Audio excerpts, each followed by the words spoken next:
Dahil sa hirap ng buhay, pati pangangalaga sa dental health, napapabayaan na rin ang ilan nating kababayan. Ang iba nagtitiis na lang sa mga pamahid para maibsan ang sakit ng kanilang ngipin. Tinugunan niya ng GMA Kapuso Foundation at nagsagawa ng dental mission sa Bayambang, Pangasinan.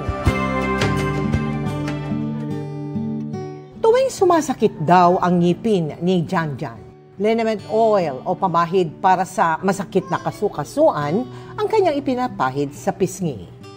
Hindi rin mapalitan ang kanyang lumang toothbrush at hindi siya mapakonsulta sa dentista dahil kulang pa raw ang 350 pesos kada araw na kita ng kanyang ama na pahinante.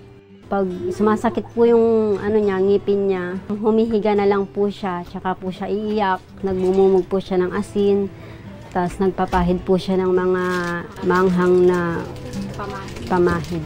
Ang liniments kasi, pag ipinahid natin sa ating skin ay mainit siya. So kung may infection ang ngipin natin tapos ipahid natin sa pisngi, siya ay mag-a-attract ng infection, magkukos ng paglabas ng infection doon sa pisngi.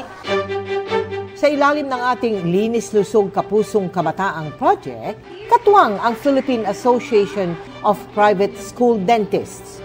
Pinuntahan natin ang 4 na paaralan na may kapuso classroom sa Bayambang sa Pangasinan at nagsagawa ng libreng dental check-up at bunot sa 1,500 mag-aaral, kabilang na si Janjan. May fluoride varnish application din para maging matibay ang ngipin at makaiwas sa tooth decay.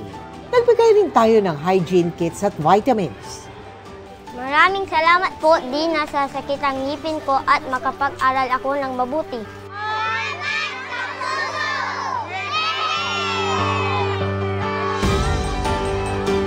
Sa mga nais makiisa sa aming mga proyekto, maaaring magdeposito sa aming mga bank account o magpadala sa Cebuana Luwalier.